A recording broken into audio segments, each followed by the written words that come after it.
YouTube, welcome back to my channel. Today is the day I have been holding off for all summer, but it's the perfect time to do it. I'm about to do my own boho knotless French curl braids, or I should say knotless boho French curl braids. I have been on TikTok all summer. Okay, well, that's a little bit of exaggeration, but I have been on TikTok for like the last maybe 2 to 3 weeks, just looking at different inspirations for boho braids. Also, I'm about to go on vacation. I am going to Turks and Caicos, and I want to have like the perfect vacation hair. I'm also about to go on vacation, do a small like Gatlinburg trip next weekend. So I just want to go ahead and put braids in my hair so my hair can just be already ready to go for my 2 upcoming vacations. And plus, I feel like for us black girls, boho braids has become the face of vacation hair. Every time I see a black girl on YouTube, Instagram, or TikTok going on vacation, you best to believe she got her some knotless boho braids. I decided to do French curls because I still have some French curls left over, and it's just a good way to save money. So I went on Amazon, and it's one company in particular. I will leave the link in the description box below because I highly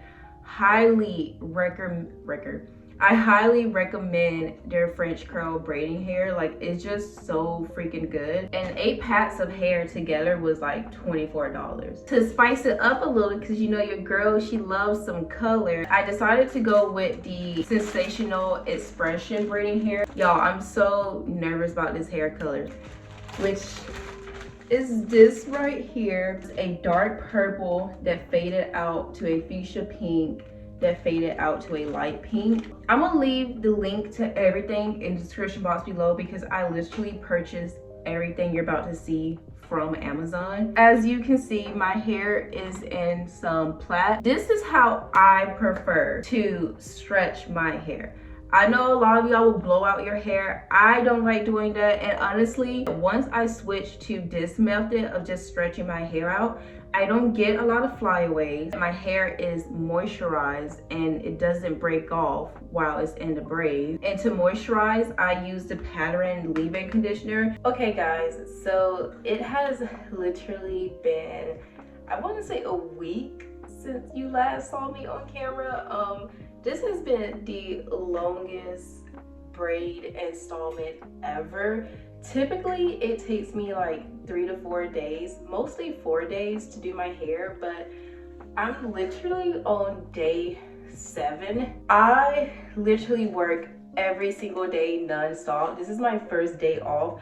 So as you can probably imagine, I am exhausted, okay? And to add the cherry on top, I ran out of my blonde braiding hair. And of course, the color I have wasn't readily available. It didn't come in until literally like an hour ago. Yeah, for like Monday and Tuesday, I couldn't do my hair. Literally, I had to wear my hair like this, and then I will connect the 2 braids in the end, and just how I was wearing my hair at work. A lot of the people I work with, they thought this was like the final hairstyle and whatnot, and it's so hilarious because they were like, oh, this is so different, so cool, and so unique. I'm like, girl, my hair is not done. What are you talking about? And then when it comes to like greasing my scalp and my hair, this is hands down one of my favorite hair grease ever. I'm assuming that's what it is because it honestly acts very similar to hair grease, and it leaves my hair feeling so soft and shiny. Once I started incorporating this with my knotless braids,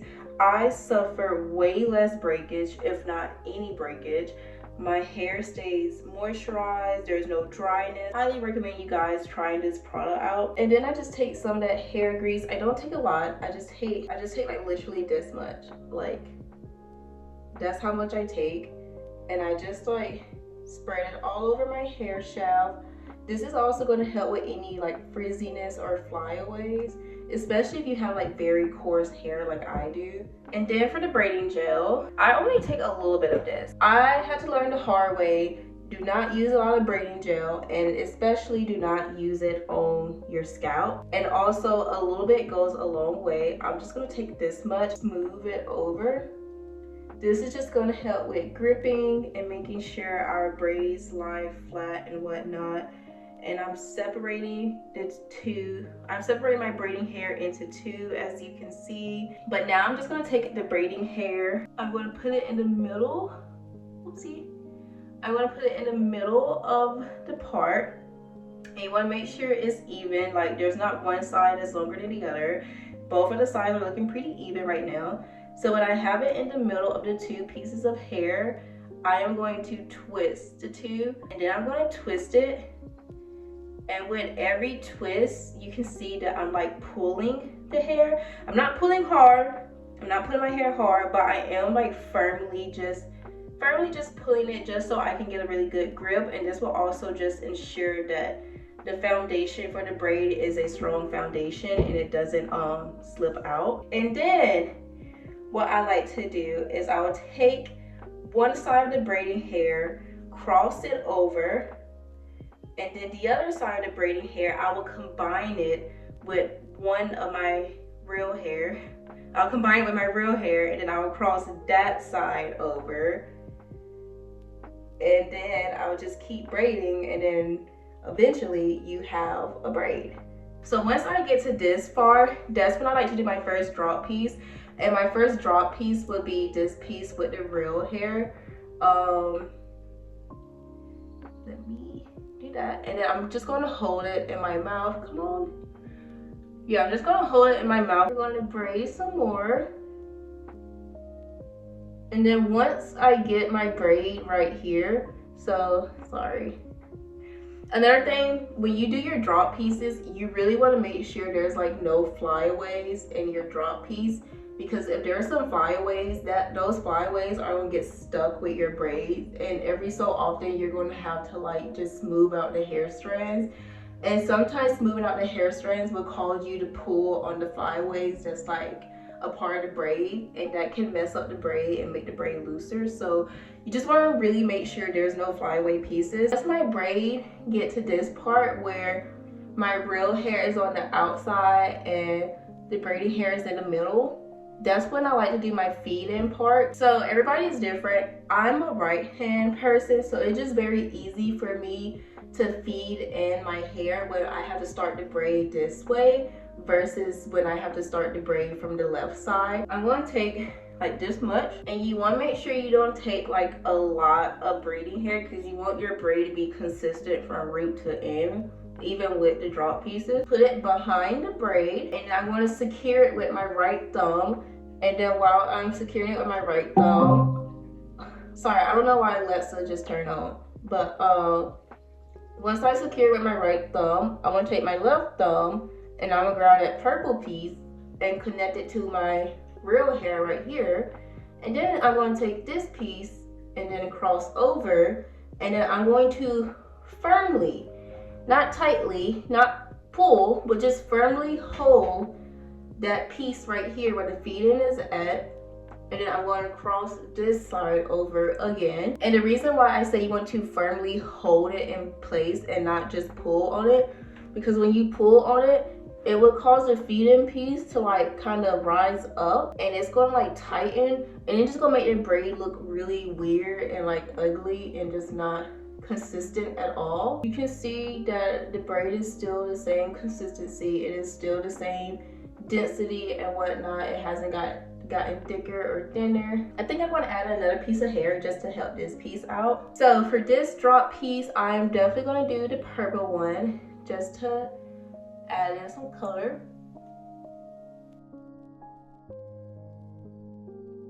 Alright, so I'm gonna go down this far. Now it's time to secure the braids. I'm working with two different braiding hair. I'm working with French curls and good old-fashioned Canicolon hair. Canicolon does a really good job at securing the braid on its own. Literally all you have to do with Canicolon is to... I literally do not understand why I went on this long explanation on how to tie a knot with Canicolon hair, but basically when you're securing the ends, if you have Canicolon mixed in with it, you can just smooth it down with braiding gel and tie like 2 to 3 knots, and the hair is completely secure. You don't have to do anything else.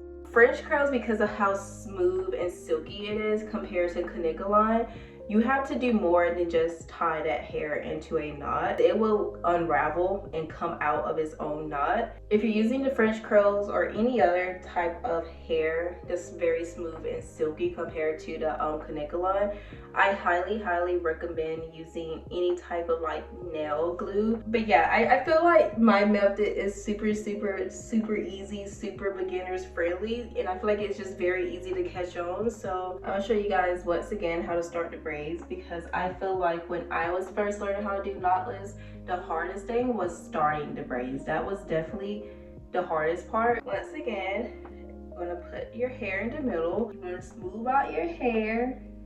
Make sure you grab in every single hair and there's not like a hair strand that's being left out the braid. Nothing is worse than finishing or halfway starting your braid and then you see a whole hair strand that didn't make the cut, because you will literally have to start all over.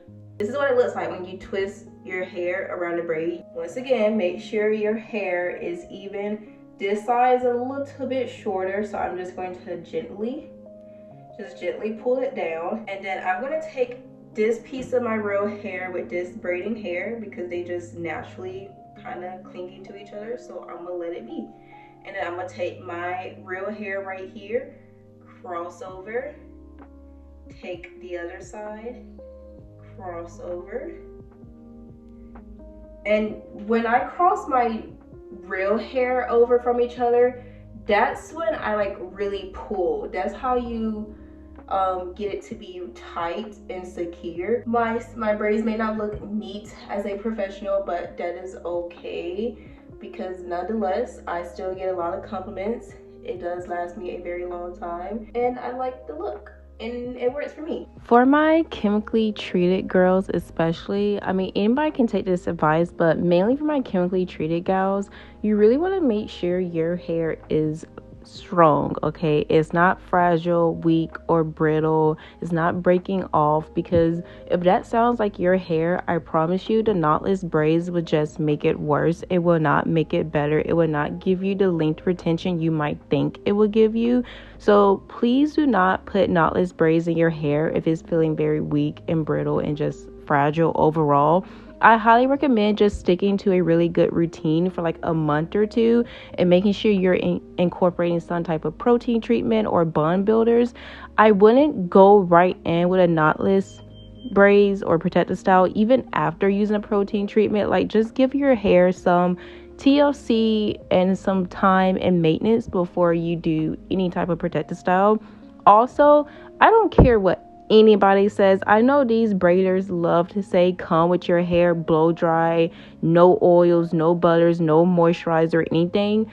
But from my personal experience, I highly recommend you moisturizing your hair with some type of lightweight moisturizer. It does not have to be a heavy hair cream or hair butter, just something lightweight, because you do not want to put dry hair in braids. It literally makes no sense to put dry hair in braids. When you do a braid out, do you do a braid out on dry hair or do you do a braid out on moisturized hair?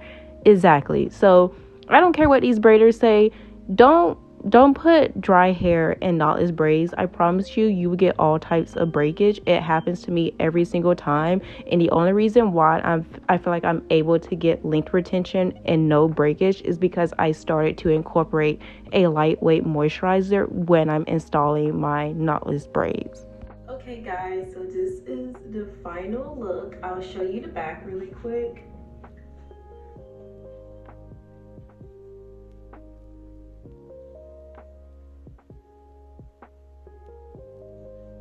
But I want to show you what it looks like when it's down, because I'm about to put it in some pigtails. I already used some hair mousse. It's the Design Essential Almond Avocado Curl Enhancing Mousse. I'm probably going to add just a little bit more, but I'm about to put my hair in pigtails so that it can be a little bit wavy when I take them out. Normally, I like to cut my hair in layers, but this time around, I didn't. Just in case if anybody was wondering, it took me 9 bundles to do this entire look, or 9 bundles of the blonde French curl braids, and then 1.5 bundle of the pink caniculon braid for the highlights. So here we are, the little pigtails. I'm probably gonna let this stay in for the rest of the day and then take it out sometime tomorrow.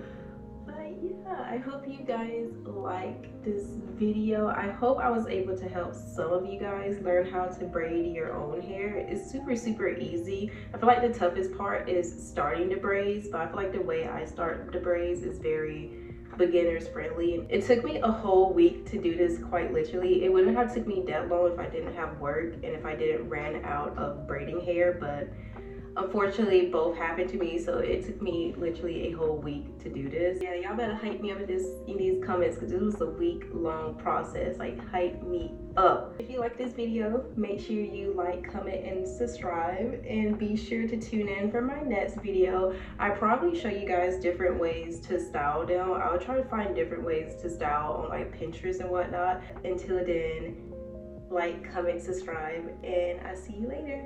Bye.